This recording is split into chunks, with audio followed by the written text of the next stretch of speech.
tardes, ¿cómo están? Hola Horacio, ¿cómo estás? Adriana, te estamos acompañando desde la UTU. ¿Cómo estás? Adriana Muniz, referente de filosofía de la Dirección General de Educación Técnico Profesional, nos está acompañando allí.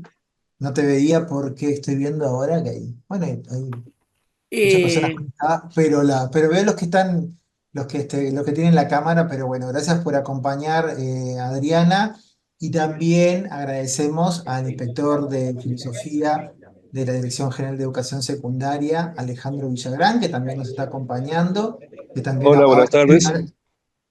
buenas tardes. Eh, Disculpen el audio, pero estoy viajando justamente en ómnibus, así que por eso no dejé mucho el micrófono prendido, pero quería felicitar a todos los que están aquí presentes, a los colegas, por dar este paso que puede ser un hito importante en el proceso de difusión de la filosofía y el pensamiento crítico en la educación uruguaya.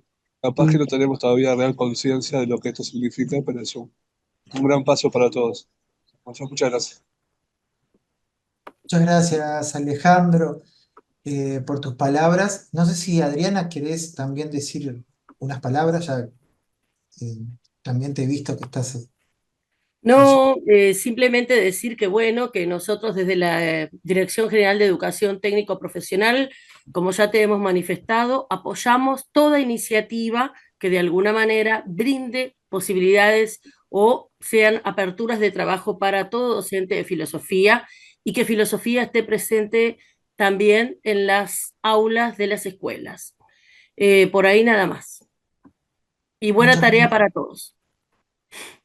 Muchas gracias, Adriana, y gracias a todos, tanto los docentes de secundaria, de UTU, también las maestras y los maestros, directoras también de educación primaria, por estar conectados aquí y también quienes no están conectados ahora, pero nos van a estar escuchando posteriormente en la grabación.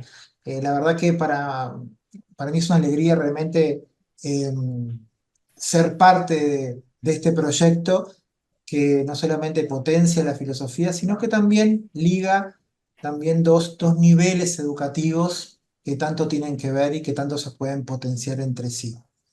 Bueno, me voy a presentar. Mi nombre es Horacio Bernardo, yo coordino el Plan Educativo Cultural de la ANEP y también coordino este proyecto, Filosofía en la Escuela. Además de eso, bueno, yo también soy licenciado y magíster en filosofía y diplomado también en filosofía para niños. Y también coautor del libro que lo tengo acá, que después vamos a pedirles también las direcciones para enviárselos, por supuesto, que lo queremos compartir con ustedes. Coautor del libro Lógica Viva, la obra de Carlos A. Ferreira, adaptada para niños y jóvenes. Y les decía que un placer estar aquí, que ustedes estén aquí, porque para nosotros este proyecto es un proyecto piloto, o esto que vamos a vivir durante estas semanas, tanto en estas capacitaciones como también en los talleres que ustedes van a desarrollar. Hoy compartimos también con los docentes cuáles son los grupos de primaria también que les tocan a cada uno de ustedes de acuerdo a sus preferencias. En primer lugar, decirles, como les decía, que este es un proyecto piloto cuya perspectiva es también proyectarse hacia el próximo año. Por eso es breve este proyecto. Ahora vamos a decir las características. Yo tengo una presentación que va a guiar esta exposición, pero en este exordio, digamos, en este preámbulo, hablar algunas cosas de modo más informal, digamos, o sin la presentación para ir presentando estos elementos. Les decía que para nosotros es muy importante este proyecto como piloto para poder potenciar este vínculo entre la filosofía y primaria y la educación primaria. Como plataforma elegimos este libro Lógica Viva, no solamente por una cuestión digamos, que está relacionada con el libro en sí, sino también porque es trabajar la filosofía desde un autor uruguayo, Carlos Bá Ferreira, nuestro gran exponente filosófico uruguayo, porque es un libro también editado por la ANEP y porque es un disparador para que después, cuando se pueda hablar más de largo aliento, se pueda utilizar este libro u otros libros en el aula de primaria trabajando filosofía. Con el libro se puede trabajar desde muchas perspectivas, pero decirles que este libro surge además con el trabajo de las escuelas. El año 2022, que fue el año Carlos Baferreira en la ANEP, desde 2021 se elige una figura uruguaya para trabajar y potenciarla en todos los niveles educativos. En 2022 fue el año de Baferreira, ¿y qué es lo que hicimos? Nosotros desarrollamos una versión de la lógica viva de Baferreira para niños y jóvenes, pero trabajamos junto con 23 escuelas de todo el país. Cada uno de los capítulos del libro, y eso ustedes lo van a ver, quizás algunos ya lo vieron, pero si no, enseguida lo vamos a comentar. Cada uno de los capítulos trabaja una cuestión o un error de razonamiento, porque Ferreira trabajó eso en Lógica Viva. Y cada uno de esos capítulos tiene una breve explicación, que no por breve es banal ni ultra simplificada, o sea, tiene los contenidos que tiene el libro original, pero adaptados. También tiene una historia que ilustra ese error o cuestión de razonamiento, cada uno de esos capítulos, y además tiene fotografías que también ilustran ese error de razonamiento. Y las fotografías, junto con unas frases que los acompañan a cada uno de los capítulos, tienen la virtud de que fueron tomadas por los niños de las escuelas. O sea, las maestras trabajaron con el manuscrito y se dividieron los capítulos, obviamente no van a trabajar con todos, pero se dividieron los capítulos y cada una de ellas trabajó 2 capítulos y le pidió a los niños que sacaran fotos, por supuesto, guiados también por las maestras, ¿no?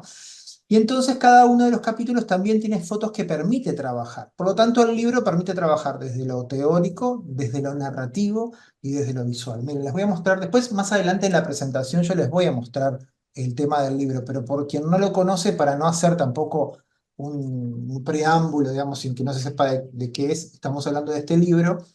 Cada uno de los capítulos tiene un error de razonamiento y dice errores de falsa oposición, que es una de las primeras cosas digo, lo primero que trabaja Ferreira, y dentro del capítulo hay una explicación, y aquí ya ven aparece una fotografía. Yo se lo estoy mostrando de este modo informal, pero después en la presentación, aclaro, vamos a verlo más en detalle. También, por ejemplo, en el capítulo 1 tiene aquí una historia, que en este caso dice la historia de Analía, que ilustra una falsa oposición. Es el error de razonamiento que trabajaba Ferreira. Todos los capítulos, son 12 capítulos que tiene el libro, todos tienen la misma estructura. Una cuestión de razonamiento, una breve explicación, una historia y fotos y frases que ilustran eso. La idea del taller es tomar como referencia este libro y poder trabajar con los niños, bueno, asuntos filosóficos y asuntos también que tienen que ver con el razonamiento, con cómo pensamos. No sé si alguien quiere decir alguna cuestión preliminar, eh, y si no, comenzamos directamente con la presentación donde ya empezamos a hablar del formato, del proyecto, también las fechas, que yo sé que también quieren saber todas estas cosas. No se preocupen, que es lo primero que voy a decir antes de empezar con cuestiones más teóricas, bueno, que por supuesto también son parte de lo que tenemos para compartir. Bueno, a ver.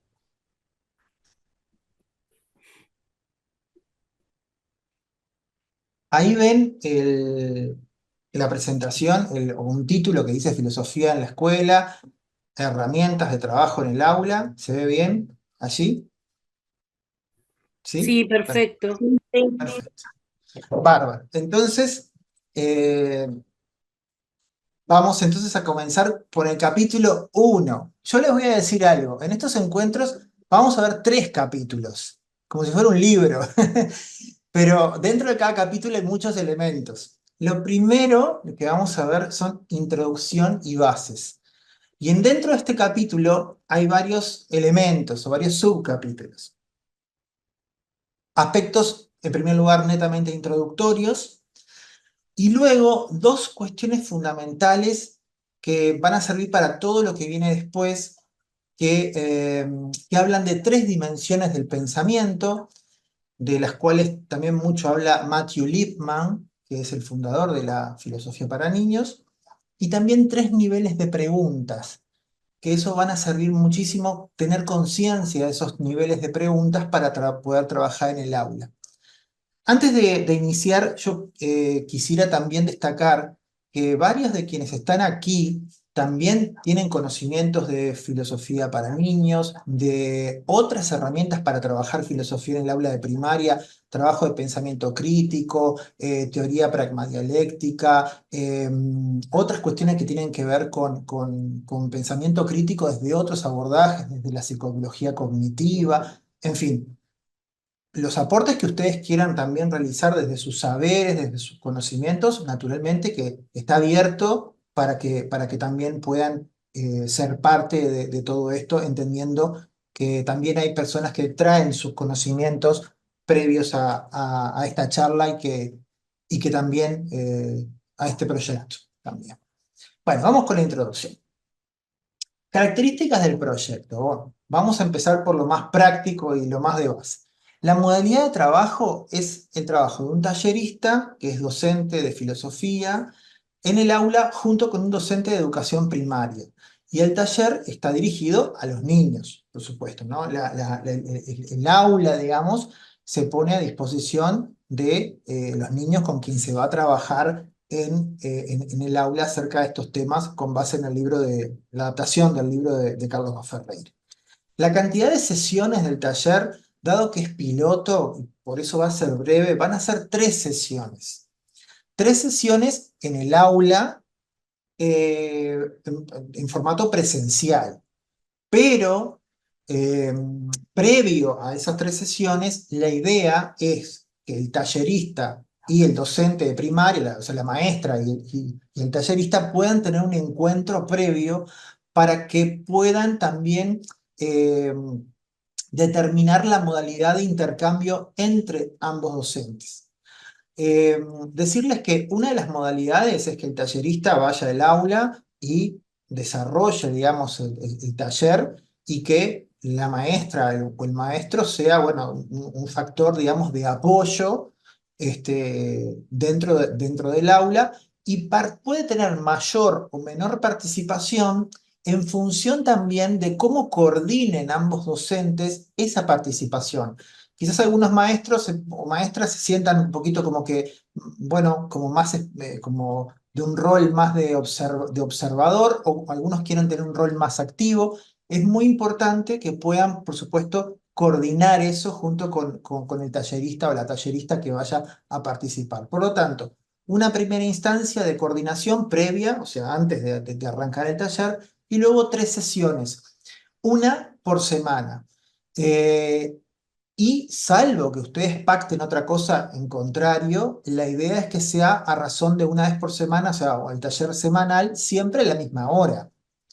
Ahora, si ustedes pactan algo diferente por alguna otra cuestión, en ese sentido son libres de poder modificar esa frecuencia. Nosotros lo que establecemos como base es una vez por semana. La duración de cada sesión es aproximadamente 1 hora. ¿Ah? En general son unos 10 minutos para aclimatar, para entrar en la cuestión, unos 40 minutos que dura la sesión y unos 10 minutos para hacer también lo que es el resumen, el cierre y también, digamos, poner la puesta a punto de qué es lo que se realizó durante la sesión. Fecha de inicio del taller en el aula, la última semana de octubre o la primera de noviembre, también pensando que, bueno, los tiempos de cómo ustedes los puedan manejar.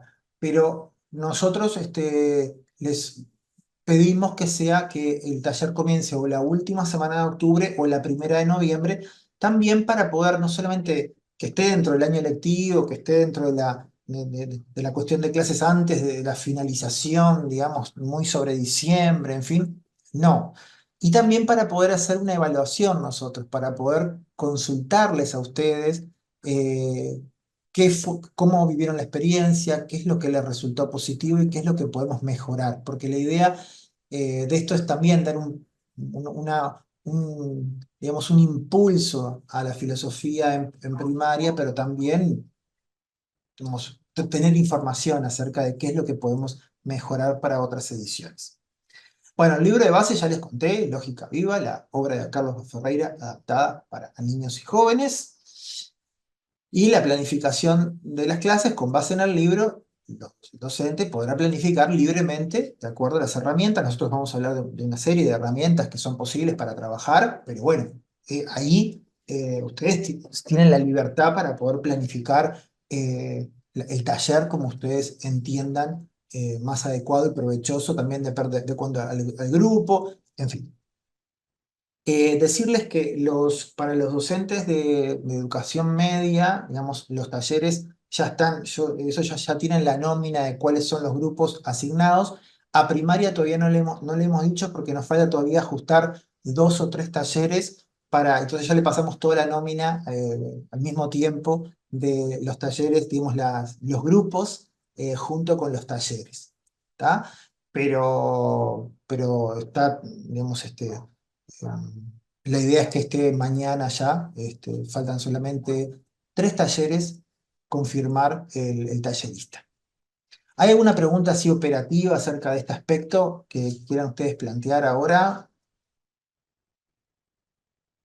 Mónica, Buenas tardes, ¿cómo están?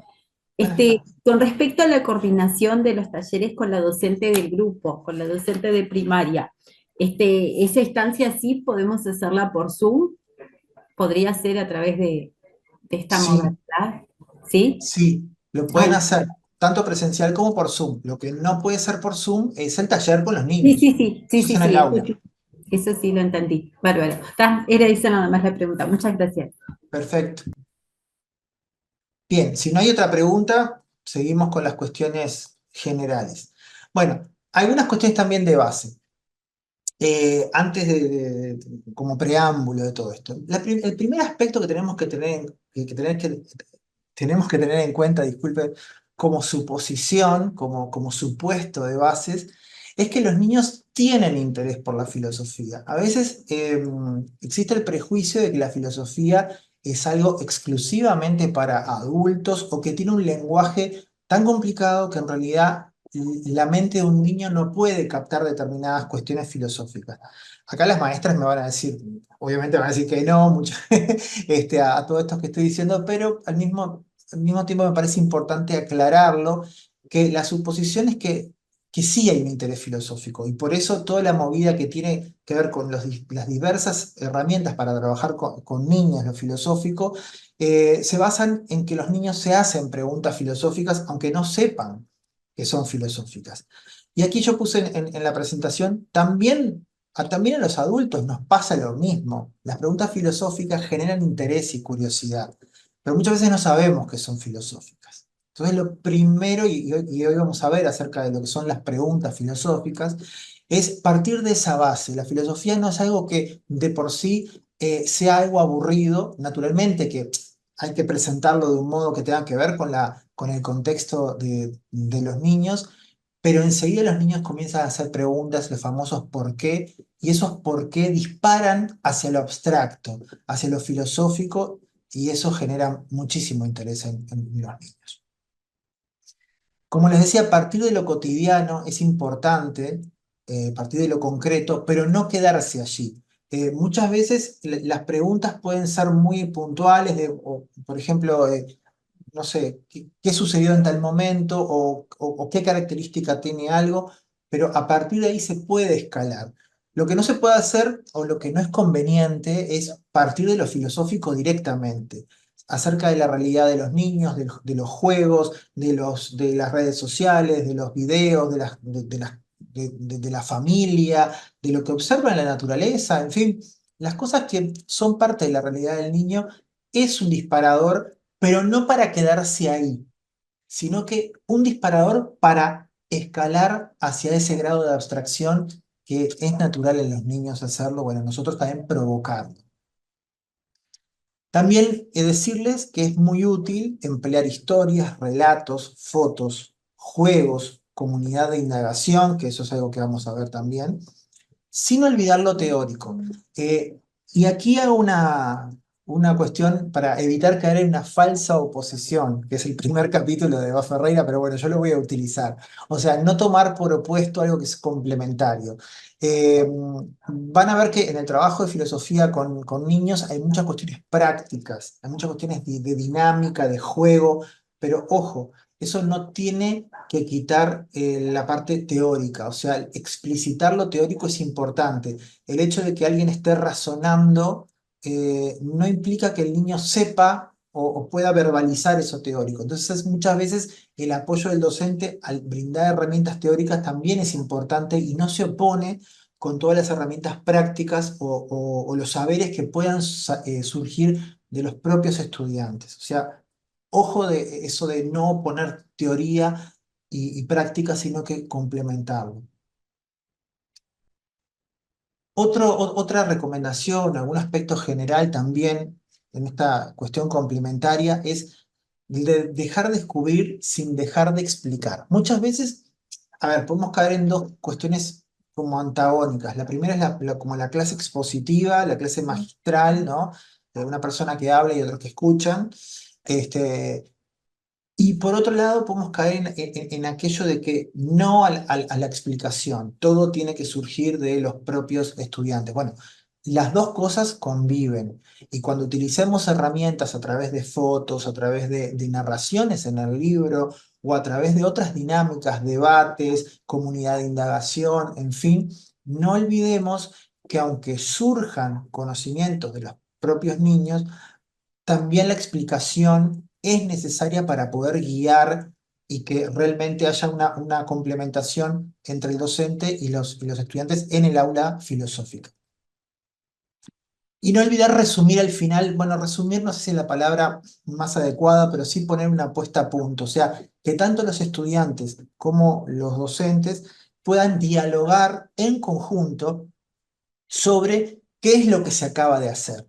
O sea, poner en palabras lo que acabamos de hacer o a través de una dinámica o a través de un juego o a través de la observación y la reflexión acerca de una foto, de una historia. Bueno, que nos vayamos también de esa sesión, por eso esos 10 últimos minutos que le decía yo de puesta a punto, que culminemos esa sesión también con una conciencia de qué es lo que hicimos.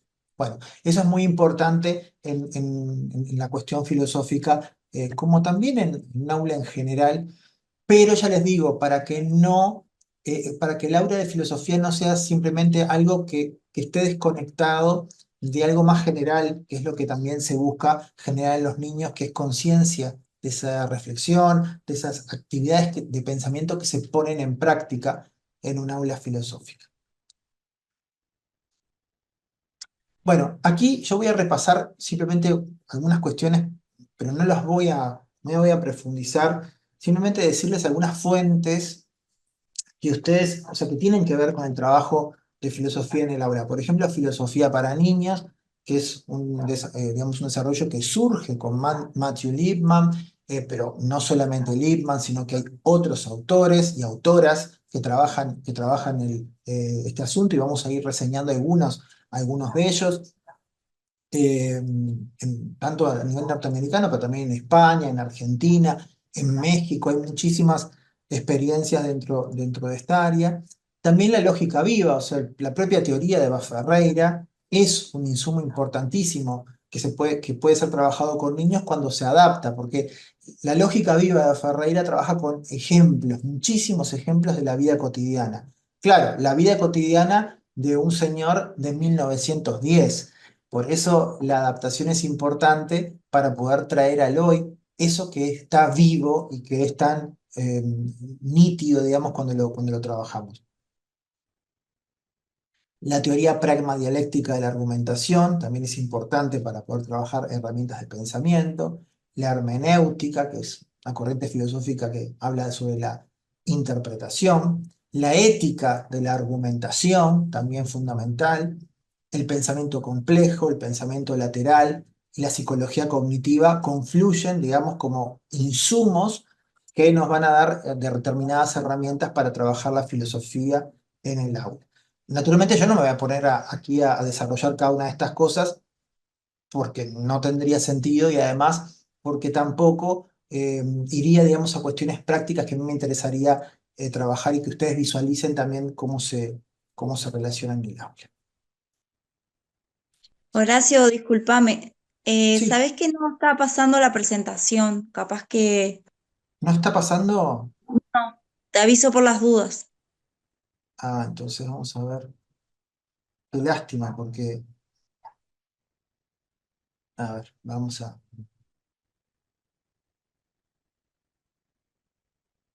Yo todo contento con que estaba pasando y no estaba pasando nada.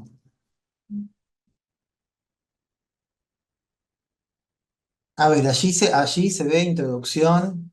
Sí, así. Bien. Bueno, entonces esto lo vamos a pasar, que ustedes, ahí se ve que está pasando. Sí, ahora sí. Bueno, esto es lo último que le acabo de contar, que estaba allí, pero se los dije oralmente, pero estaba también en la presentación. Gracias por decirme porque yo no estaba siendo consciente de que no estaba pasando. Bien,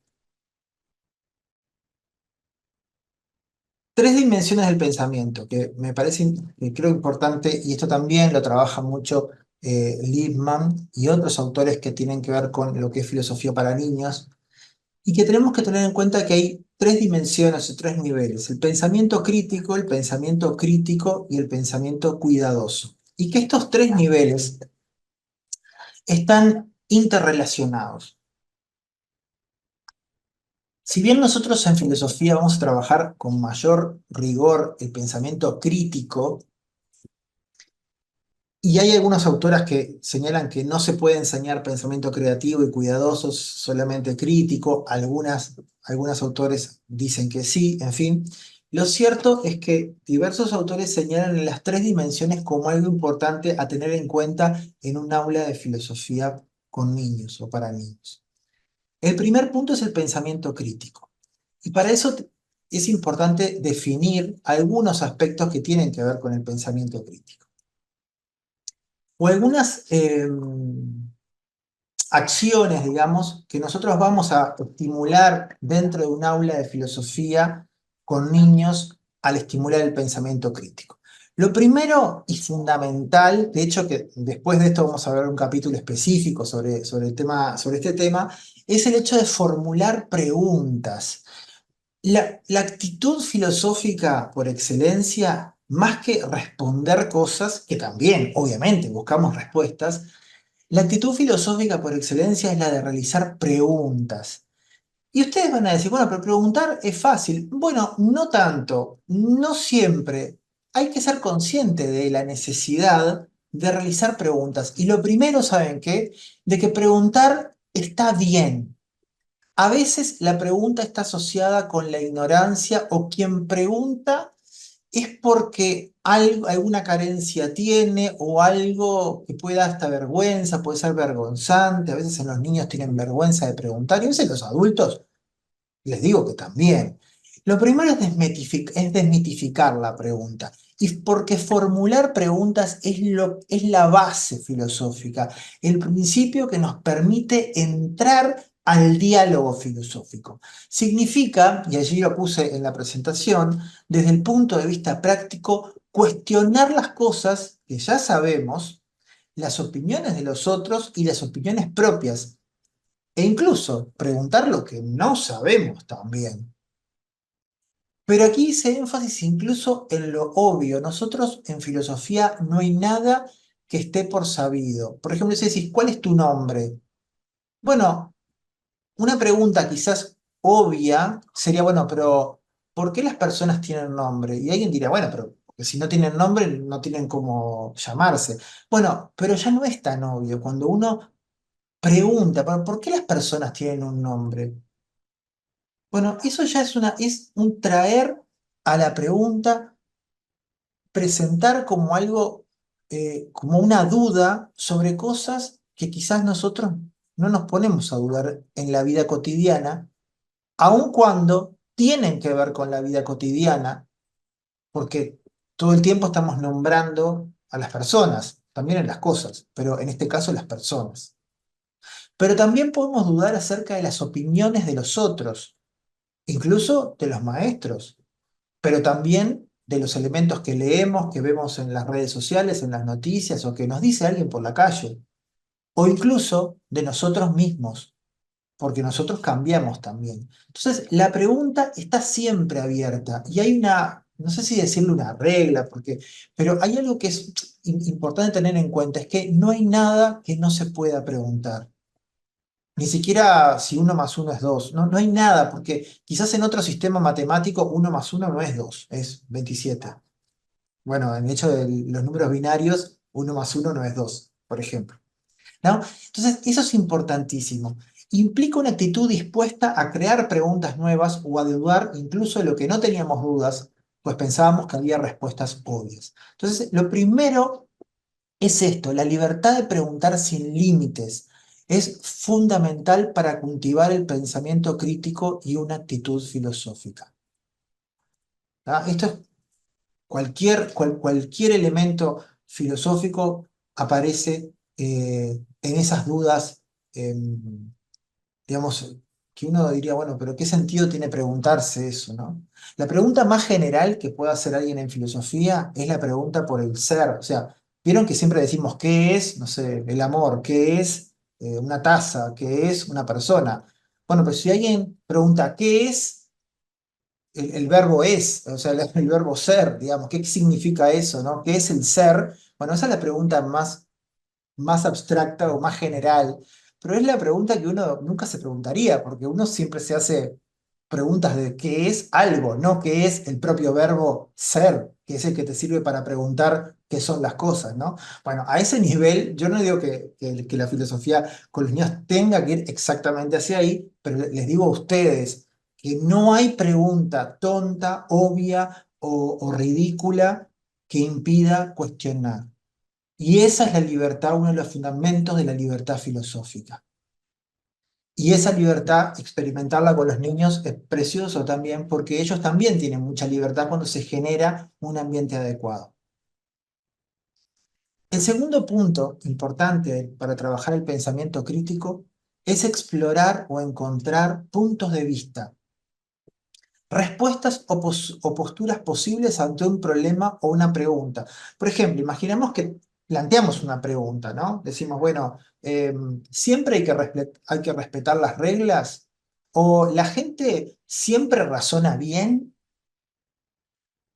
¿O en general la gente razona bien? Y algunos van a decir, bueno, sí, otros dirán no.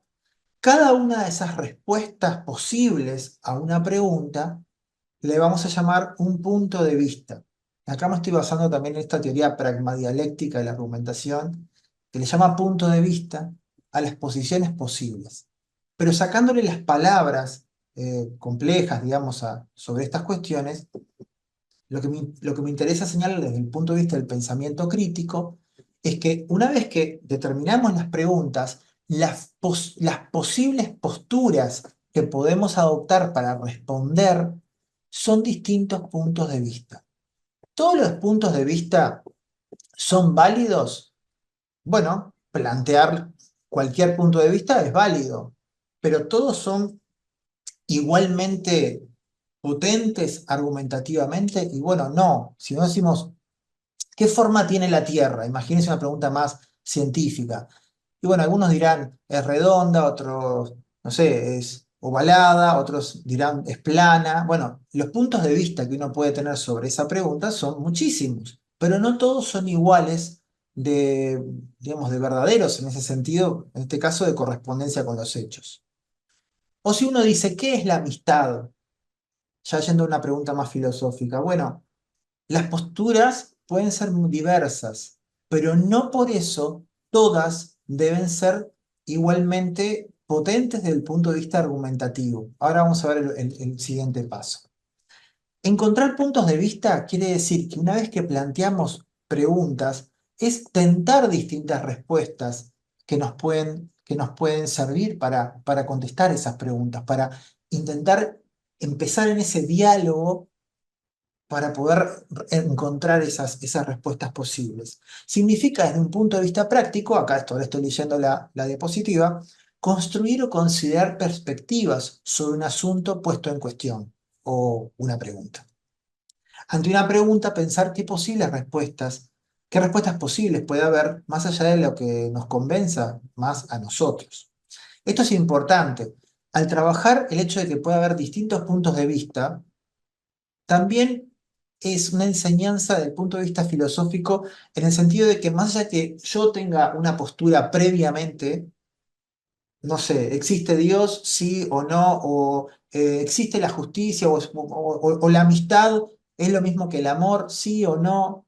Bueno, capaz que yo pienso algo, pero yo sé que hay otras posturas posibles y que esas posturas posibles también se pueden encontrar argumentos y que están abiertas a la discusión igual a la mía. E incluso yo podría cambiar mi postura. Pero el hecho de saber que existen más posturas válidas, eh, eso es fundamental también. A partir de cada punto de vista, como aquel elemento en función del cual se puede construir, bueno, a partir de cada punto de vista es aquel elemento en función del cual se puede construir una argumentación fundamentada. Y bajo esta perspectiva, argumentar es un juego de intercambio de puntos de vista, por lo que es clave su determinación y para ello tener herramientas para poder emprender una investigación en sus etapas preliminares.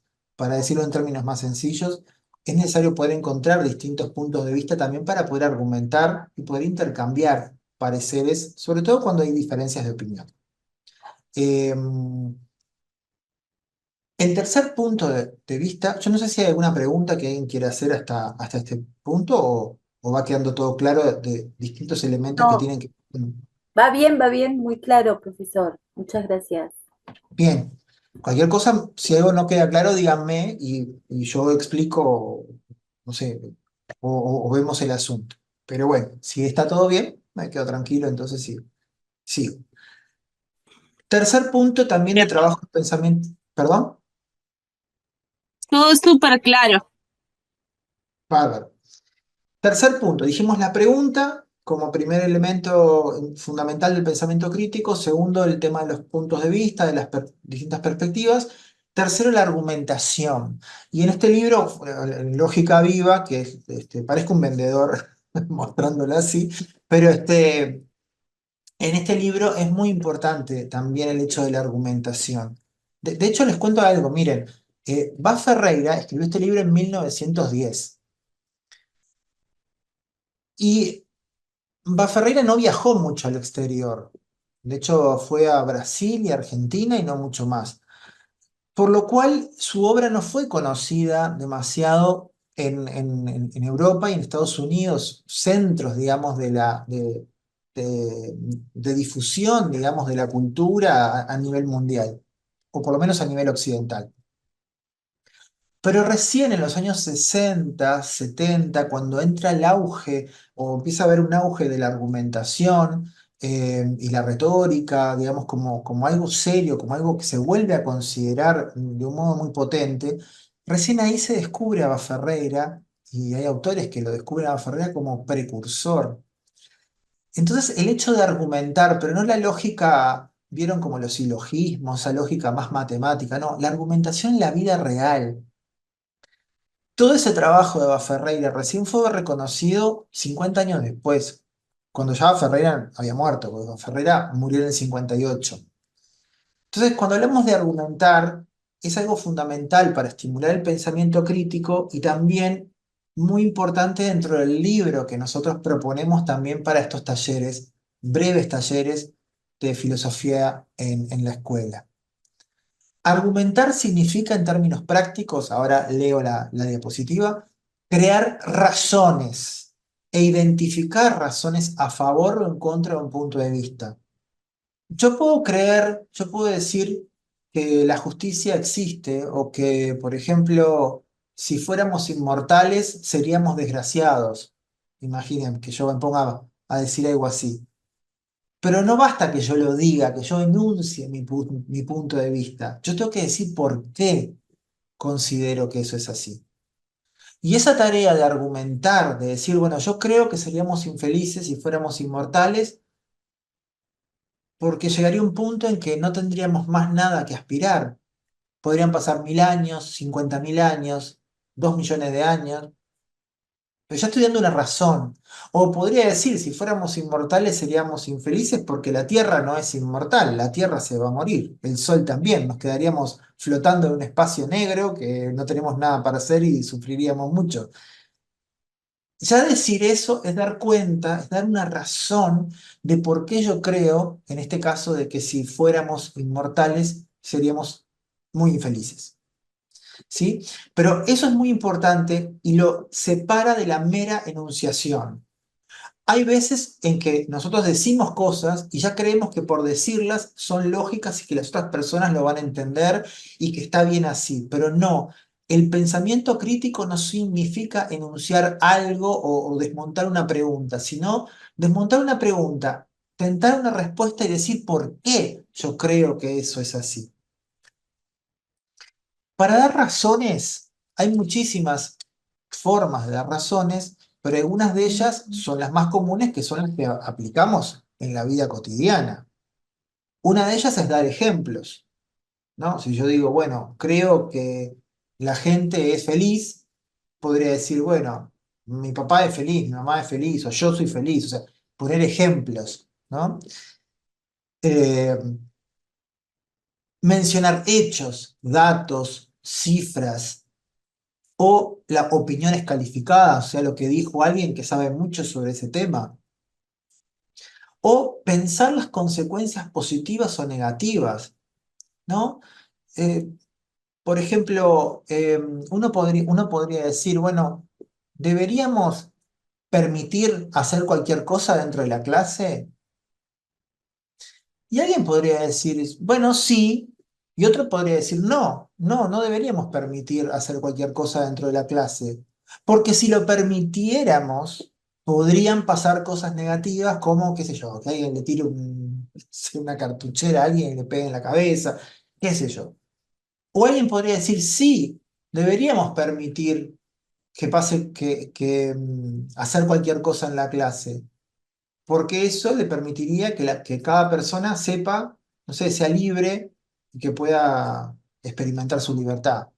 Y así se va a sentir más contento. Eso va a generar una consecuencia positiva en cada una de las personas. Estoy inventando. Lo que digo es que muchas de las formas de argumentar, si bien hay muchísimas formas, pero en general los ejemplos, los hechos, los datos, las opiniones de personas que saben sobre un asunto, las consecuencias negativas o positivas son las más comunes. Aunque hay una más también que aparecen y que es muy filosófica, que son los principios y los valores en juego. Acá puse pensamiento hipotético también. ¿Qué pasaría si tal cosa? Bueno, esos también son formas de argumentar. Y como les decía, los principios en juego. Por ejemplo, pongamos un ejemplo similar al que acabo de poner. Bueno, ¿deberíamos permitir que los niños coman cualquier cosa? Y bueno, hay principios que están en juego para poder pensar que sí o que no. Que no, bueno, hay un principio que es el de la salud. O que sí es un principio de la libertad, de que a los niños se les dé mayor libertad, que no se los considere tampoco como personas en formación, o sea, en fin. Y los principios también sirven para poder argumentar. Por lo tanto, resumiendo, cuando hablamos de argumentar, no hablamos de nada abstracto, sino que de el pensamiento puesto en práctica en la acción. Y es dando ejemplos, citando datos, trayendo gente que opina y que sabe sobre la materia, especulando, o sea, poniendo qué pasaría si tal situación se diera, viendo los beneficios o las ventajas o las consecuencias positivas o negativas de una situación y los principios o los valores que están en juego. Hay unas dinámicas que también proponen algunas autoras. Yo tengo acá varios libros de Lippmann, bueno, de y otras autoras también, que proponen también incluso trabajar con carteles, eso lo vamos a ver, pues, no hoy, pero en la próxima. Todas estas cosas que yo les estoy diciendo ahora de forma abstracta, llevarlos al aula en un trabajo con los niños colectivamente, pero poniéndole con cartelitos. O sea, cuando yo voy a dar un ejemplo, levanto un cartel que dice ejemplo, o cuando voy a mencionar una consecuencia, pongo cartel consecuencia. Entonces los niños también cuando discuten sobre algunas cosas, o este, algunas cuestiones filosóficas que se dan en el aula, también toman conciencia de qué es lo que están haciendo cuando van a intervenir. Pero esto es un adelanto, yo ahora no voy a profundizar sobre esto, simplemente quiero decirles que son elementos que se pueden trabajar y bajar a tierra, que ustedes notan que son cosas que son bastante abstractas, pero que se les puede bajar a tierra en el trabajo en el aula. Un Bueno, y además, perdón, me quedó otro elemento más, que argumentar también implica conocer las posiciones, las razones de otras posiciones que no coinciden con el punto de vista propio, ya sea para enriquecer el punto de vista o ya sea para fortalecer el intercambio con quien piensa diferente. A lo que voy. Importantísimo también el ejercicio argumentativo que se va a dar en el aula de filosofía es el hecho de escuchar los argumentos que no coinciden con lo que nosotros pensamos o lo que creemos previamente o lo que nosotros estamos argumentando. Y ese dar ejemplos puede transformarse en un dar contraejemplos. Y ese dar argumentos puede también transformarse desde el punto de vista de otro que piensa distinto en dar contraargumentos. O sea, el hecho de poder aceptar que otras personas, otros estudiantes o la maestra mismo o el docente tallerista, pueden plantear cuestiones que pongan en jaque o en juego ese razonamiento. Y que el mecanismo para poder destrabar esa objeción, ese contraargumento, es la argumentación misma. El ejercicio filosófico es un ejercicio de diálogo, aun cuando se dé en un debate. Es un ejercicio de un diálogo en el que eh, la pregunta está planteada, hay posiciones que se toman y que los distintos participantes pueden ir matizando sus posiciones. O sea, yo puedo pensar que la amistad es lo mismo que el amor, pero conforme va avanzando lo que vamos trabajando, puedo terminar pensando o algo distinto o lo mismo, pero con matices. Entonces, eso sí es muy importante. No estamos hablando de un ejercicio en el que yo tengo una postura y que necesite siempre mantenerla. Hay otras herramientas, por ejemplo, el debate en algunos de sus formatos competitivos, que también es muy interesante para trabajar el pensamiento crítico, trabajan desde otro lugar. Pero acá hay posibilidades de matizar durante la sesión las propias posturas. Bien, y el hecho de argumentar también implica el hecho de poder organizar ese pensamiento. Y eso es importante que lo tengamos en cuenta. Una buena argumentación no es solamente una exposición de razones, sino también tener un orden, saber cómo encuadra, cómo encaja esas razones para poder defender el punto de vista que nosotros necesitamos defender o bueno, para irlo modificando. Un cuarto punto, que un poquito ya lo adelanté, que tiene que ver con el pensamiento crítico, es ser autocrítico también. O sea, lo que nosotros pensamos de antemano se puede ir matizando. No quiere decir que si yo pienso que, no sé, que se puede hacer, se tiene que permitir cualquier cosa hacer dentro de la clase, bueno, o tengo que pensar eso o que no se puede hacer ninguna cosa dentro de la clase. Bueno, capaz que yo arranco pensando de que, bueno, que lo mejor para todos los niños y pensando, digamos, para todos nosotros, digamos, si fuera un niño, es que podamos hacer cualquier cosa. Pero conforme avance la reflexión, quizás yo pienso que no, que bueno, que algunas cosas está bien que no sucedan. Y por ejemplo, trabajando con el libro Lógica Viva, yo puedo pensar acerca del pensamiento mismo, de cómo razonamos, de que no es tan fácil equivocarse y capaz que después sí pienso que puede ser fácil equivocarse en determinadas cosas. O elementos que yo pensaba que los adultos decían bien, bueno, ahora los empiezo a cuestionar. porque veo que es fácil equivocarse para todos, para los niños y para los grandes. Bueno, aquí hay herramientas de expresión oral, escrita, en fin, pueden venir como auxilio, pero lo importante es que dentro de un aula filosófica, tal como la planteamos en filosofía en la escuela, que también tiene que ver mucho con las herramientas de filosofía para niños y otras herramientas, es el hecho de poder matizar, de poder llegar a consensos o también poder llegar a puntos en los que decimos no estamos de acuerdo. Quizás más adelante podamos estar de acuerdo, pero capaz que hoy, con lo que nosotros dijimos hoy, yo en este punto no estoy de acuerdo con esta otra postura o con lo que dicen otras personas. Y no está mal. Aunque haya una mayoría, bueno, hay una falacia que es la falacia de la ad populum, ¿no? Que a veces lo que dice la mayoría pensamos que es lo más correcto. Pero acá no, es desmitificar todos esos elementos. Lo que dice la mayoría no necesariamente tiene que ser lo que yo tenga que acatar, digamos. No es una cuestión de consenso puro. Puede haber diferencias de opinión, puntos de acuerdo y puntos de desacuerdo. Y eso es parte del ejercicio del pensamiento crítico también. Y por último, la evaluación del todo el proceso, o sea, toda la metacognición, o sea, el hecho de saber qué es lo que hicimos nosotros en ese proceso.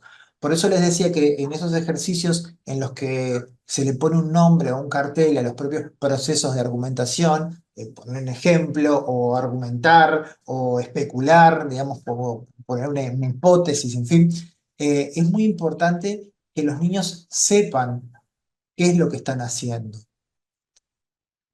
Nosotros podemos razonar, podemos poner ejemplos, podemos hacer filosofía, pero si nosotros no ayudamos a los chiquilines a que ellos tomen conciencia de qué es lo que están haciendo, puede ser que ellos no se estén enterando de lo que están haciendo. Nosotros nos quedamos felices, decimos, están filosofando, están razonando, poniendo ejemplos, y ellos no se están dando cuenta de lo que están haciendo. Y además de que lo ejerzan, es importante que puedan tomar conciencia de eso. Por lo tanto, tener en cuenta que el apoyo también en esa toma de conciencia, en ese poner en palabras cosas que se están desarrollando, no está mal, o sea, es parte de todo el proceso.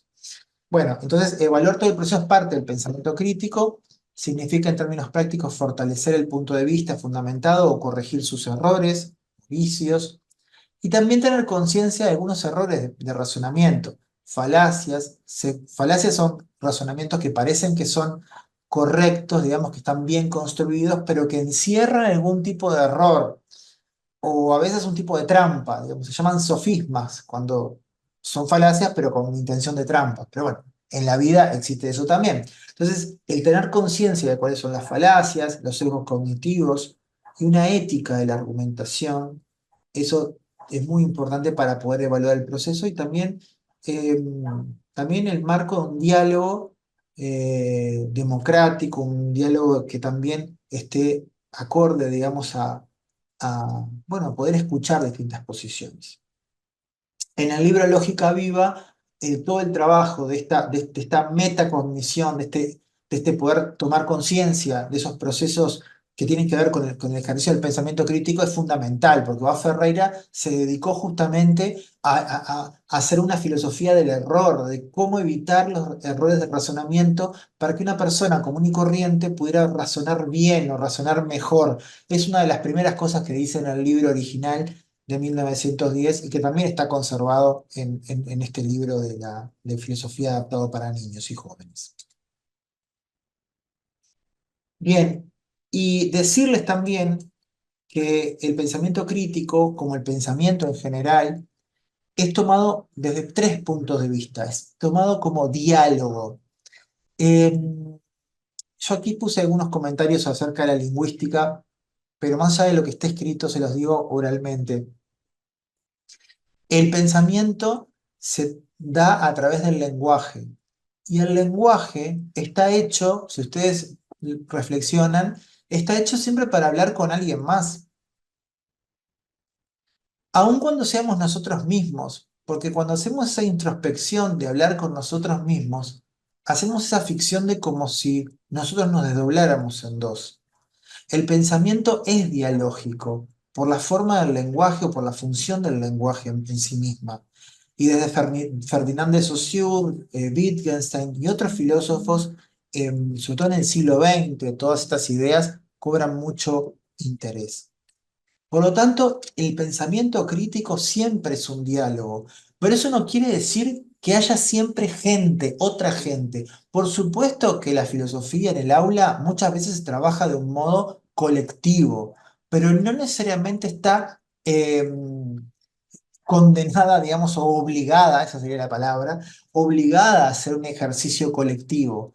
Puede ser un diálogo con otras personas, o sea, una interacción, pero también puede ser un diálogo con otros elementos, con dos elementos más. Por eso yo puse acá tres formas de diálogo. Puede ser un diálogo con los textos. Y acá viene la interpretación. Cuando nosotros leemos algo, incluso cuando leemos las historias dentro de la lógica viva, em, cuando leemos un texto, siempre estamos dialogando con esos textos, aunque no nos demos cuenta. Pongan un ejemplo ustedes, de ustedes mismos. Si ustedes están leyendo una noticia y hay una parte que les gusta o que no coincide con lo que ustedes piensan y se enojan un poquito, o bueno, se detienen, dicen, no, esto no me gustó o esto sí creo que tiene razón, aunque ustedes no se pongan a hablar con el texto, porque decir, bueno, alguien los mire y dice, bueno, esta persona está loca, ¿no? Pero sí hay un diálogo, aunque el texto sea una letra que parece que no está viva, pero sin embargo estamos dialogando con un texto, y estamos ejerciendo ese pensamiento crítico acerca de la opinión o de la narración o de lo que nos trae ese texto. Pero hay otro diálogo más, que también es un diálogo, y es el diálogo con uno mismo, la reflexión y la introspección. O sea, ese diálogo que nosotros hacemos acerca de las cosas que hacemos, que pensamos, pero también la introspección, o sea, esa toma de conciencia acerca de nuestros propios procesos. Eso también es un diálogo por más que nosotros, como les decía, estemos con nosotros mismos. Pero la propia forma del lenguaje, es como que si ustedes, como que el lenguaje es como es una herramienta que está hecha para hablar, para que sea utilizada de a dos. Y esos dos pueden ser dos personas, o tres, o 20, o 40, o puede ser una persona y un texto, o puede ser una persona y la misma persona desdoblado.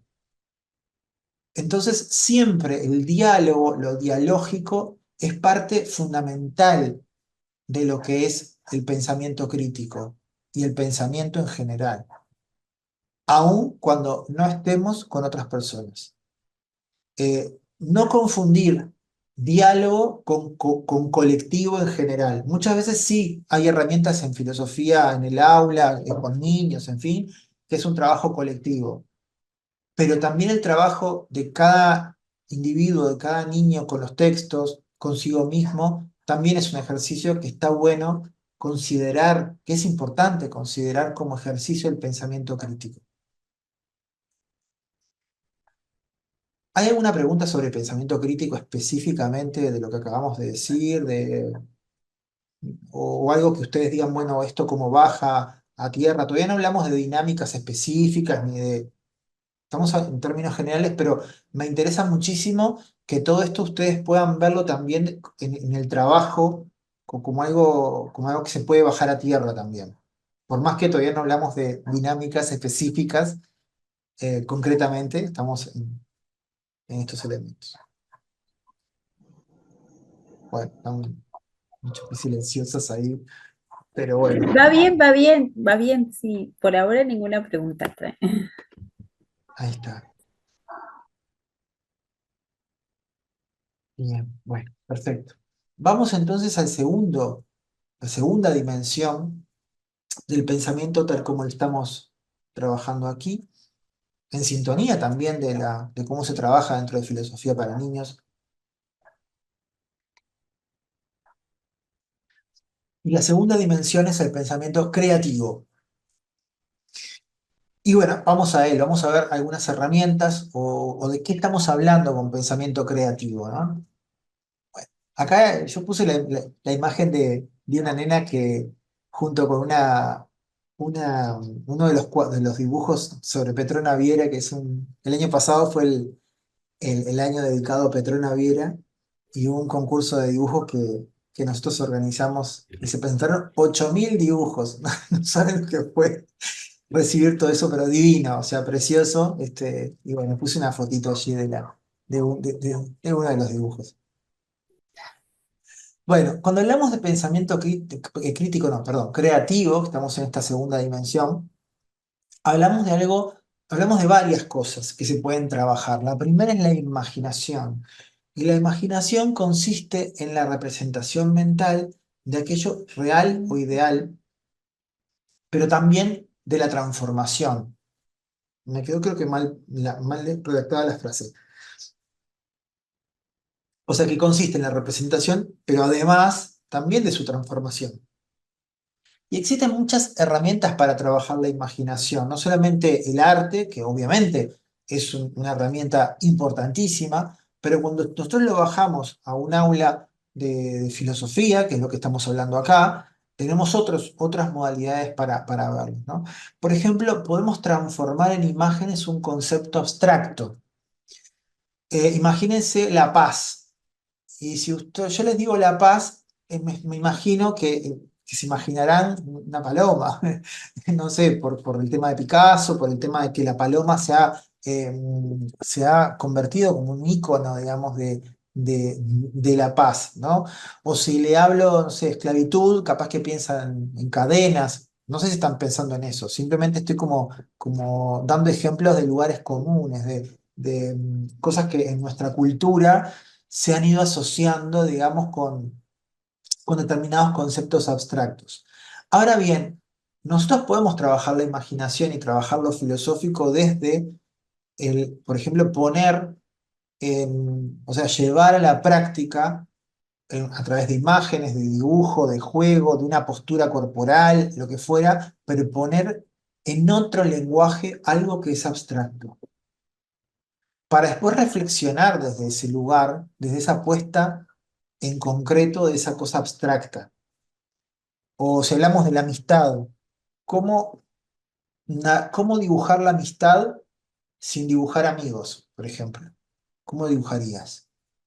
¿No? O sea, intentar cómo salir de esa explicación eh, que sería más propia del pensamiento crítico, pero a partir de ese nuevo lenguaje, volver al pensamiento crítico. O sea, yo expresé la amistad, pero no puedo dibujar personas. O no puedo, no sé, imagínense. Entonces, capaz que yo dibujo dos perritos, o capaz que yo dibujo dos árboles que están cerca. Entonces, bueno, ¿por qué son amigos esos árboles? Bueno, porque están cerca, porque están juntos, porque se conocieron desde que crecieron. Surgen elementos que vuelven al argumentativo, pero desde un lenguaje diferente. Y muchas veces lo filosófico se nutre de esos otros lenguajes, pero no para quedarse en hacer un dibujo, porque no es una clase de arte, ¿entienden? O sea, no es que, bueno, vamos a dibujar la amistad, está perfecto, terminó. No, si se utiliza, en este caso, el dibujo, es para volver a lo abstracto, volver al concepto filosófico. Es una herramienta o un elemento que es de mucha utilidad. Por eso hay algunas autoras que señalan que no se enseña tanto el pensamiento creativo, sino tanto más bien el pensamiento crítico. El pensamiento creativo es fundamental para poder explorar otros lenguajes. De hecho, cuando nosotros hicimos el libro de Lógica Viva, jugamos con esto, al proponerles un desafío que era bastante, no era fácil, ¿eh? Poner, por ejemplo, una falacia de falsa oposición en un dibujo, o en una foto, porque era foto lo que nosotros les propusimos. Y por ejemplo, en el capítulo 1 van a ver que hay una casa muy vieja, muy como derruida, pero que tiene unas antenas parabólicas. Y la reflexión que está abajo es, bueno, lo antiguo y lo nuevo no son opuestos porque pueden convivir, porque está la casa viejísima con esa antena parabólica, esos aparatos, en fin. Bueno, es una apuesta en imágenes de un concepto abstracto, pero para volver al concepto abstracto. Otro ejercicio de pensamiento creativo es, por ejemplo, alterar un objeto existente modificando algunos de sus aspectos constitutivos. Voy a ponerles un ejemplo. Por ejemplo, uno puede partir de, no sé, un árbol. Bueno, entonces nosotros podemos analizar el árbol, sus partes, sus elementos constitutivos, que yo qué sé, la rama, las hojas, las raíces, el tronco, en fin. Bueno, ¿cómo sería un árbol que en lugar del tronco de madera fuera de metal o fuera, no sé, en lugar de estar para arriba, que sea para el costado? O sea, el ejercicio imaginativo puede ser construido y puede ser aprendido cuando nosotros tomamos en cuenta cuáles son los elementos constitutivos de un objeto, en este caso el árbol, y cuando tomo conciencia de que tiene hojas, árbol, raíz, tronco, digo, ¿qué pasa si modifico alguno de ellos, de esos objetos? Perdón, de esos elementos constitutivos. O tiene un tamaño, una posición horizontal, o es un ser vivo. Bueno, ¿qué pasa si yo digo, ya no es un ser vivo, ya no es, no está vertical, sino está horizontal? En fin, hay un ejercicio de imaginación que yo puedo ejercer, pero también yo puedo plantear un problema filosófico a partir de eso. ¿Qué tanto puedo modificar un árbol y que siga siendo un árbol? ¿Qué es lo que hace que sea un árbol? Bueno, el dibujo acá puede también entenderse de ese modo, pero digamos, como una de las claves para ejercitar ese pensamiento creativo es entender las partes constitutivas, en este caso de un objeto.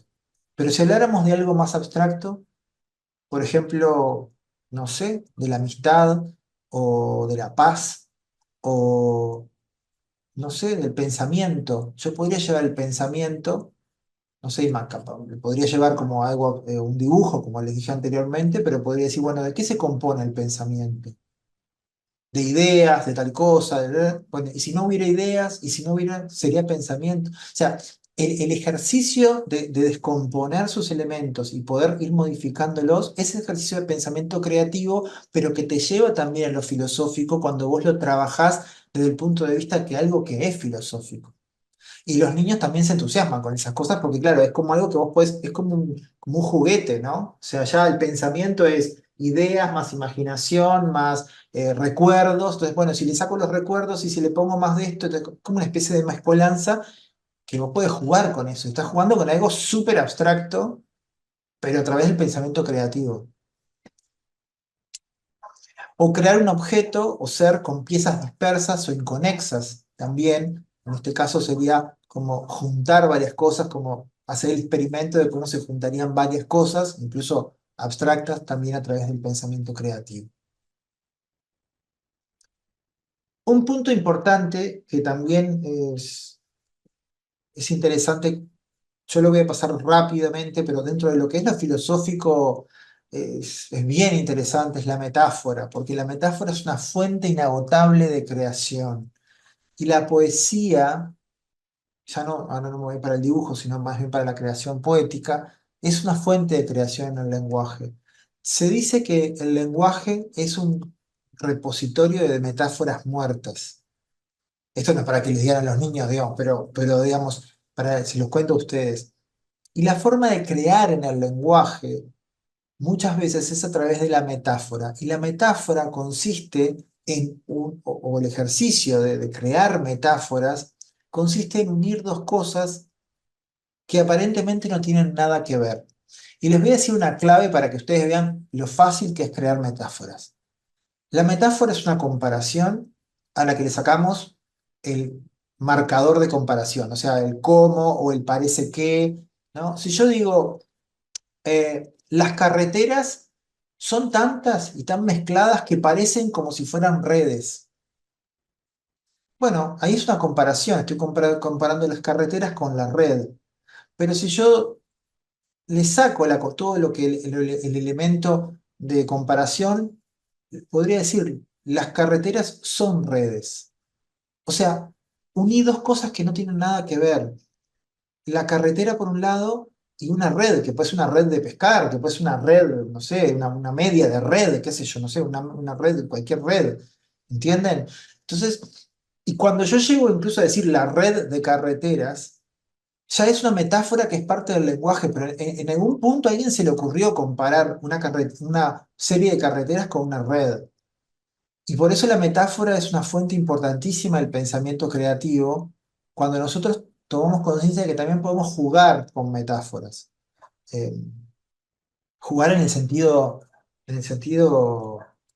a ver, lúdico, obviamente, porque quiero jugar, pero en el sentido serio. Si yo planteo, por ejemplo, no sé, los dientes, sus dientes son como perlas en su boca, y le digo, las perlas de su boca, es dos cosas diferentes. Y una cosa más allá de que ustedes trabajen la metáfora, que es algo bastante complicado, pero que puede ser trabajado, por supuesto. Lo importante creo que a nivel creativo y como insumo para trabajar conceptos abstractos o incluso errores de razonamiento, como los que plantea el libro, es trabajar el hecho de que podemos conectar dos cosas que no tienen nada que ver. Podemos conectar las redes con las carreteras, podemos conectar los edificios con los pescados, podemos conectar cualquier cosa. No hay límite de conexión.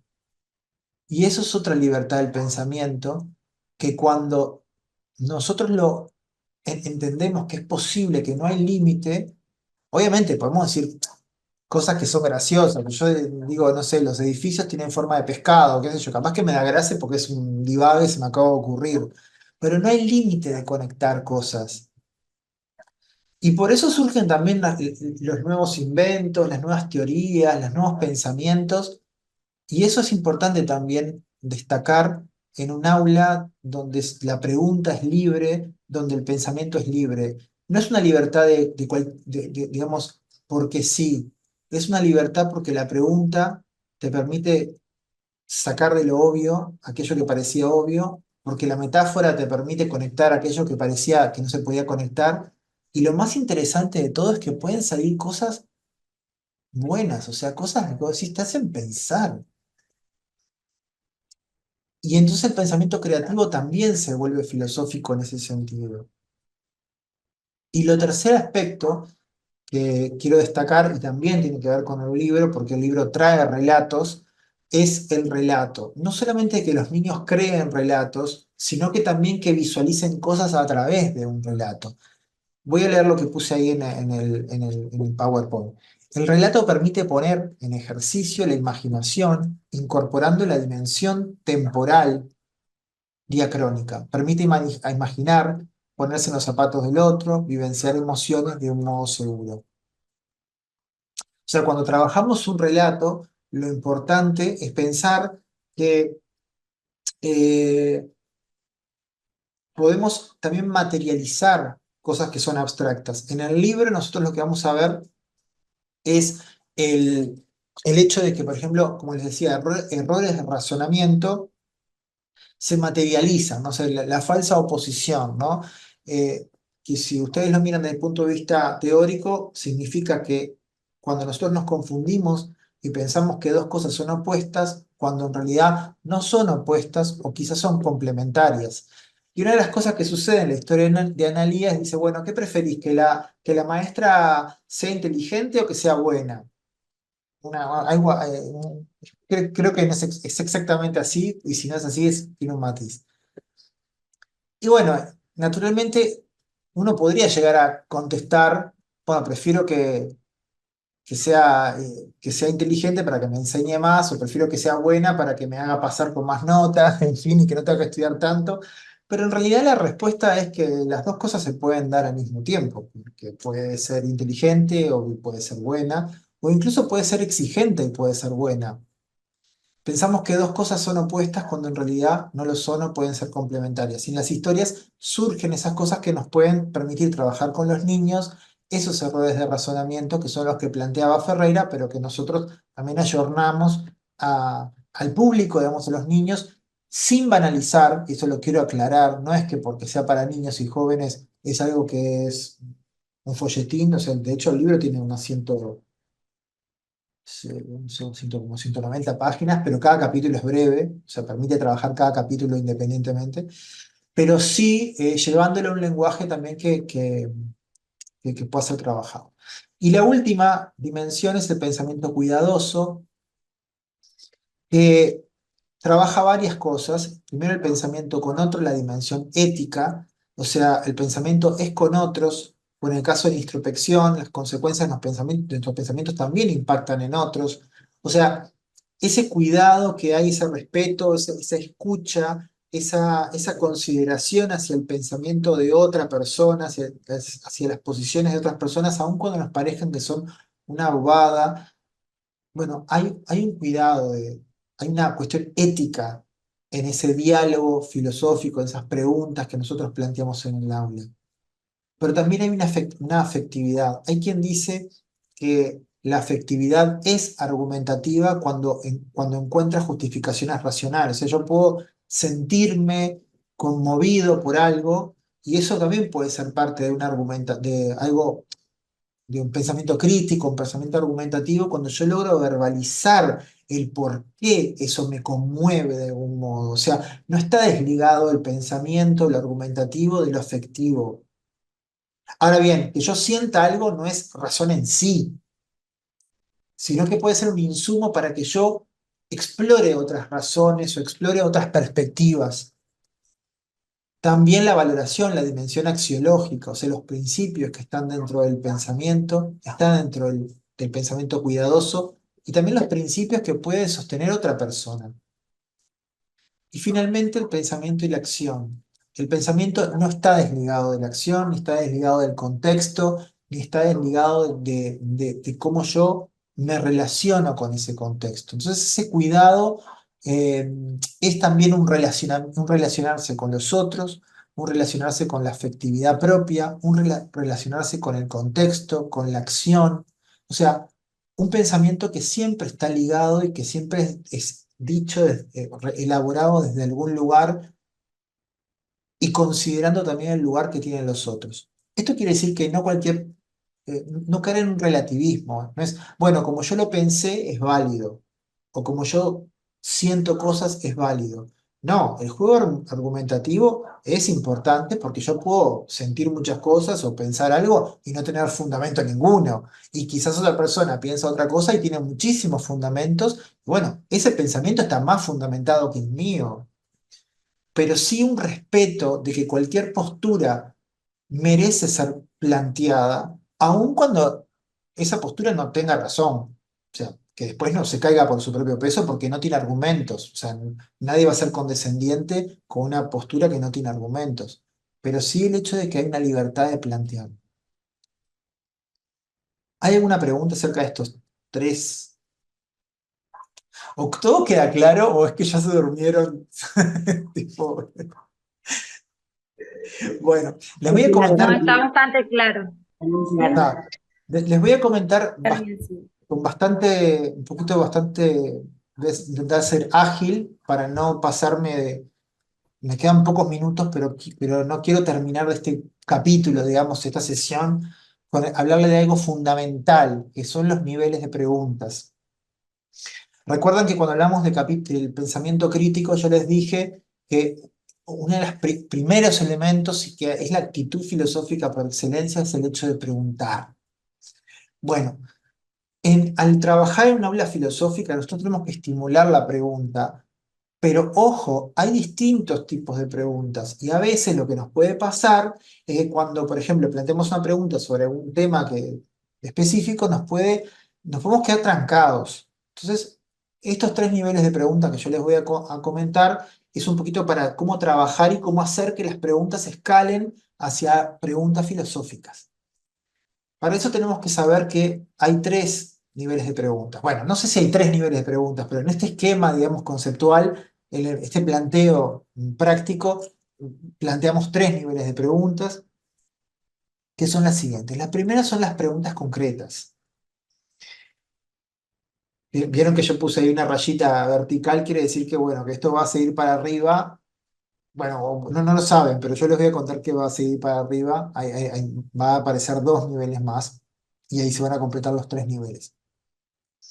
Bien, las preguntas concretas, ¿cómo las identificamos? Son aquellas que se refieren a algo específico, que puede ser contestado de inmediato. Bueno, ¿trajiste el pan? ¿O cuánto cuesta el pan? Para seguir con el mismo ejemplo del pan. O ¿cuál es tu nombre? O no sé, ¿cuántos refrescos hay arriba de la mesa? Bueno, son cosas que se pueden contestar de inmediato. Son preguntas concretas que tienen que ver con algo cotidiano, no quiere decir que sean de menor valía, para nada, pero son elementos que son, incluso a veces pueden ser preguntas cerradas, de una sola respuesta, de sí o no, ¿no? Es como diciendo, bueno, ¿estás contento? Sí o no, o capaz que más o menos, o sea, se contestan rápido y se agotan, o sea, no dan para el juego filosófico. No generan ambigüedad. Yo me pregunto, ¿estás contento?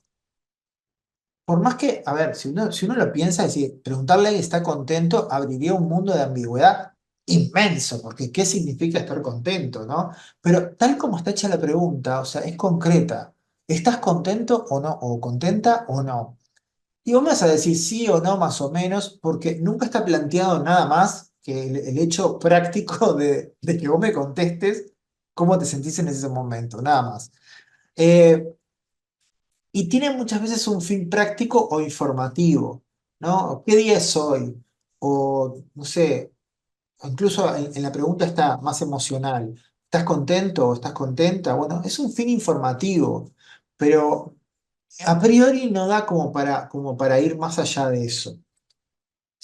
Es importante, ¿por qué les digo? Porque a veces en el aula de filosófica nosotros lo que queremos estimular es las preguntas filosóficas, pero tenemos que a veces ir escalando desde las preguntas más concretas, pero no quedarnos empantanados ahí.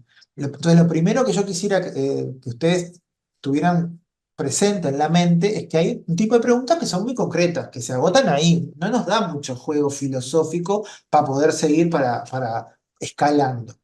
Pero hay un segundo nivel que le llamamos acá preguntas científicas. También podría decir preguntas de hechos, preguntas de datos, que son diferentes a las preguntas concretas porque en realidad pueden dar un nivel mayor de amplitud en sus respuestas, pero que aún no llegan a ser preguntas filosóficas tal como las que nosotros queremos estimular en un aula de filosofía y particularmente en un aula en la escuela, digamos, en filosofía. ¿Cómo identificar las preguntas científicas o de hechos? Bueno, se refieren a hechos o causas. Por ejemplo, decimos, bueno, eh, ¿por qué la Tierra gira o la Tierra gira alrededor del Sol? O cómo es la órbita de los planetas, por seguir en el tema astronómico, o no sé, los seres humanos, hay sociedades en todos los países. Entonces, por ahí la pregunta obviamente que es mucho más amplia, mucho más rica para poder trabajarla, pero no deja de ser una pregunta que es más bien abordable desde el punto de vista de una disciplina, o sea, o de la astronomía o de la sociología, o de la historia, no sé, o, no sé, por ejemplo, decir, ¿cómo fue la batalla de las piedras? Obviamente que esa pregunta no es una pregunta concreta, porque hay causas, consecuencias, actores, en fin, intereses, hay un montón de cosas que podemos trabajar a través de la batalla de las piedras, pero no deja de ser una cuestión historiográfica, o sea, perteneciente a la disciplina de la historiografía y no es una pregunta filosófica en sí. Si bien las preguntas filosóficas también se nutren de preguntas concretas, de preguntas científicas, obviamente no están despegadas de la nada, porque argumentar implica también ir a esos terrenos. Bueno, puede responderse con evidencia muchas veces. Por ejemplo, si dicen, bueno, ¿qué es la ebullición del agua? Bueno, podemos decir, bueno, el agua ebulle a los 100 grados, pero si estamos en una altitud, no sé, en el monte Everest, seguramente sea, no sé, la ebullición a 80 grados más o menos, no sé exactamente, dependiendo de la presión de la atmosférica, en fin, la altura de la Tierra, bueno, todo eso es científico. Y en caso de no poder ser respondida con datos o con evidencias, queda pendiente su respuesta hasta nuevos datos. O sea, bueno, por ahí no sabemos muy bien cómo es la órbita de, no sé, de los planetas enanos que orbitan el sistema solar, no sabemos exactamente su composición química, en fin, pero en algún momento irá una sonda y lo sabremos, porque sabemos que es un tipo de problema más de corte de los hechos científicos.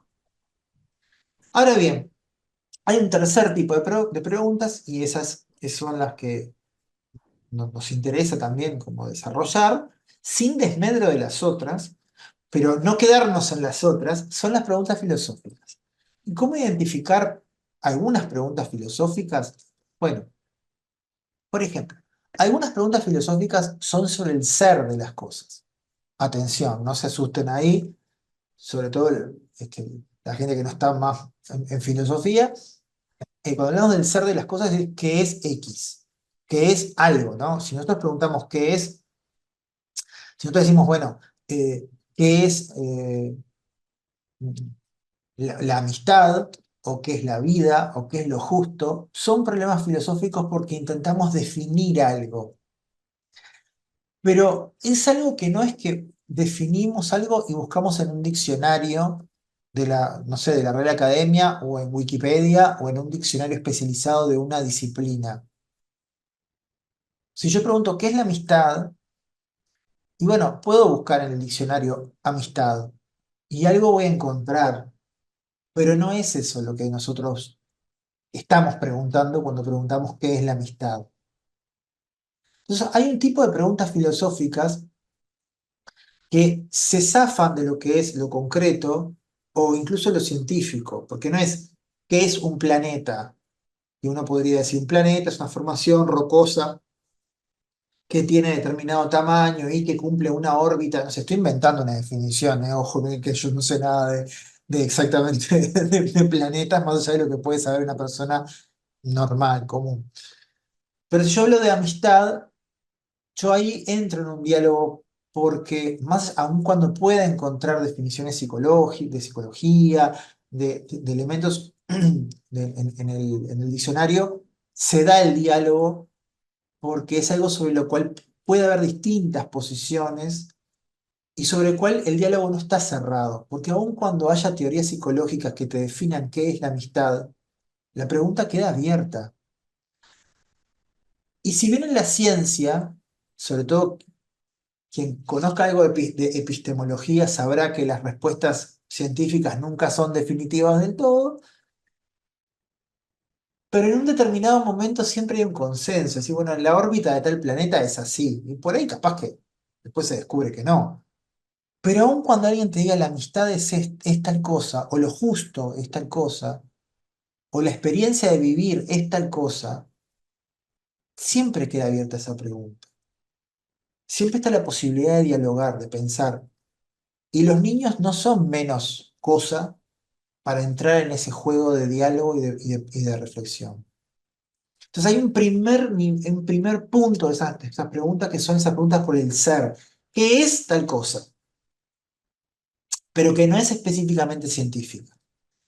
El segundo modo de identificar preguntas filosóficas son algunas que nos plantean situaciones límites. Karl Jaspers es un filósofo, bueno, fue un filósofo existencialista, podemos decir, aunque él mismo no se cuadraba tampoco con ese término, pero no importa, ¿no? Son detalles, que planteaba que había distintos orígenes de la filosofía y era una de las situaciones límite.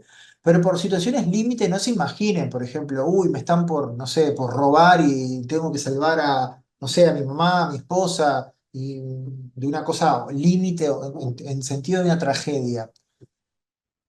Jasper decía que la filosofía empezaba en las situaciones límite, en aquellos límites de la existencia humana, aquellas cosas que nosotros, ya la ciencia no nos puede dar una respuesta, pero está la respuesta filosófica, la posibilidad de reflexionar nosotros mismos.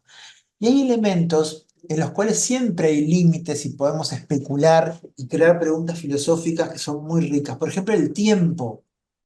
Aun cuando haya Einstein, la teoría de la relatividad, todo lo que ustedes quieran, pero es la vivencia del tiempo, hay cuestiones límite.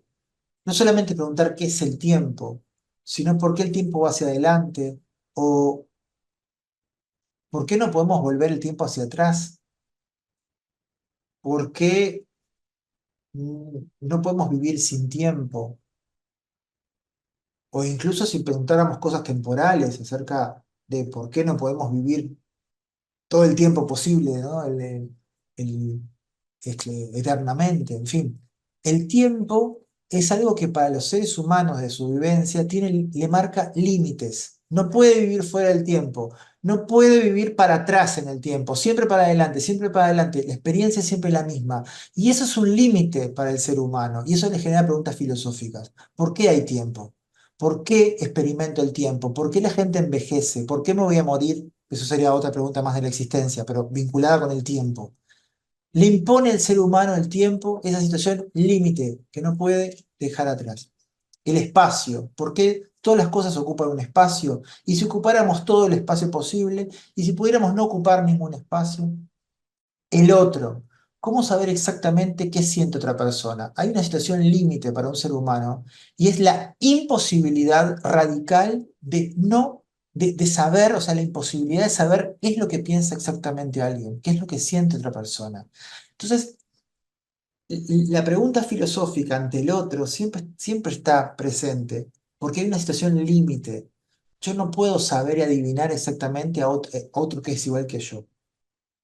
O incluso los colores, yo puse ahí el ejemplo, ¿no? ¿Los otros ven los colores igual que a nosotros? Es una pregunta filosófica. Y Wittgenstein da unas respuestas interesantísimas sobre eso, pero no es el caso. Tampoco nos interesa a los autores ahora, si quién dijo este, otro, eso se verá después. Pero el tiempo, el vivir en el tiempo, el vivir en el espacio, el no poder llegar al otro o no poder desentrañar al otro, o la existencia misma. El hecho de que nos vamos a morir, de que envejecemos, de que no permanecemos siempre igual. Bueno, todas esas preguntas que imponen límites al ser humano, a la existencia, son preguntas filosóficas y desarrollan preguntas filosóficas que son riquísimas. ¿Por qué los niños crecen? ¿Por qué no nos quedamos niños toda la vida? Bueno, es parte de una situación límite. El ser humano no puede evitar eh, desarrollar un trayecto vital y terminar. Bueno, todo eso son preguntas filosóficas. Algunas preguntas filosóficas nos plantean cuestiones éticas. Bueno, es justo ayudar a un amigo aunque no se lo merezca. Siempre está mal mentir. Mi libertad puede tener límites si otro me lo pide. Bueno, son cosas éticas. Son cosas que también son parte de la filosofía. Y como último elemento que les quiero contar, porque se dan cuenta que da para tirar esto 7 horas más, pero no las voy a tener acá por una cuestión de respetar los horarios, ¿no? Y algunas preguntas filosóficas nos hacen reflexionar sobre el propio pensamiento, y en el libro de Lógica Viva, más allá de que pueda salir alguna de las otras cosas, naturalmente va a salir, pero también reflexionar sobre el propio pensamiento. Eh, Eso también es una reflexión filosófica. ¿Cómo sabemos que estamos razonando bien? ¿Qué pasa cuando nos equivocamos al razonar? ¿Y cómo nos podemos equivocar? Y, bueno, ¿cómo podemos razonar bien? ¿No? Todo eso son preguntas filosóficas porque van hacia el razonamiento mismo, hacia la toma de conciencia de nuestro propio razonamiento. Y en el habla de filosofía, y esto es, prometo que es lo último que les voy a decir, después vamos a seguir la próxima sesión. En el aula de filosófica es importante poder escalar las preguntas desde lo concreto hacia lo filosófico o por lo menos evitar que se empantanen, porque a veces salen solas, pero a veces hay que ayudar un poquito. Por ejemplo, si yo digo, ¿cuántos años vivió, no sé, X, no sé, Artigas, en fin? Pero de ahí podría decir, bueno, pero Artigas vivió tantos años y otra persona vivió tantos años. ¿Cuántos años vive una persona promedio? Esto sería una pregunta más científica, porque sería más estadística. Yo qué sé, una persona vive 80 años, aprox. O una mujer vive 84 y un hombre 81, en fin. Pero aproximadamente, más o menos, es muy raro que alguien viva 140 años, aunque podría vivir. Entonces, ¿cuántos años vivió X? Es una pregunta concreta. Vivió 80 años. ¿Cuántos años puede vivir una persona promedio? Es una pregunta científica, se contesta con estadística, con evidencia. Pero una pregunta filosófica es por qué las personas viven esa cantidad de años? ¿Por qué no viven para siempre? ¿Y qué pasaría si viviéramos 1000 años? ¿O por qué medimos la vida en años? O sea, cosas que están supuestas en esas preguntas escalan hacia algo que es más filosófico, que incluso hasta nos lleva a esas situaciones límite que les contaba un poquito hace unos minutos atrás. Es muy diferente preguntar cuántos años vivió Artigas o cuántos años vive una persona en promedio en el siglo XXI en Uruguay, a preguntar por qué las personas no viven para siempre, o qué pasaría si viviéramos 1000 años, o por qué medimos la vida en años. Esas son preguntas filosóficas, pero no están desligadas de las otras dos. Entonces, si vemos que esto se empantana la pregunta en alguno de los otros niveles, podemos estimular a que se genere una pregunta que tenga otro nivel. Porque a veces puede ser que surja de los niños o puede ser que tengamos que ayudar un poquito también. Otro ejemplo. ¿Cuántas señales de tránsitos hay en la foto? No, yo no puse ninguna foto, pero imagínense que hay una foto con señales de tránsito. Bueno, hay 24, no sé, 12, 1, 8, 8000, no sé, 8000 no, eso no tiene sentido. ¿Qué otras señales de tránsito existen? Y bueno, ahí sería más como la disciplina vial, digamos, de ver, ¿no? Pero de ahí podemos escalar otras preguntas filosóficas. ¿Qué pasaría si no existieran señales de tránsito? Y si no existiera ninguna regla, ninguna señal, ¿es bueno o es malo respetar las reglas o respetar las señales? Entonces ya empieza una cuestión más ética o más de especulación, que ya se va de la cosa concreta y del juego para que nosotros podamos tomar determinadas posturas. Si no existiera ninguna regla, ¿qué pasaría? Ninguna señal de tránsito. Bueno, chocaría todo el mundo, pero y si no estuviera una regla, pero en ningún lugar, entonces ahí empieza como una reflexión más sobre el deber ser, la convivencia, otros elementos que son filosóficos, pero que no están desligados de la vida cotidiana. ¿A qué están jugando estas personas? Imaginemos que hay una foto con niños jugando. ¿Cuáles son las reglas de ese juego? ¿Por qué los juegos tienen reglas? Un poquito en la misma línea del anterior, ¿no? ¿Qué es jugar y qué no es jugar? O sea, ahí la pregunta ontológica, ¿no? Del ser, ¿qué es jugar? ¿O qué pasaría si no existiesen los juegos? Los juegos. ¿Podría existir un mundo sin juegos?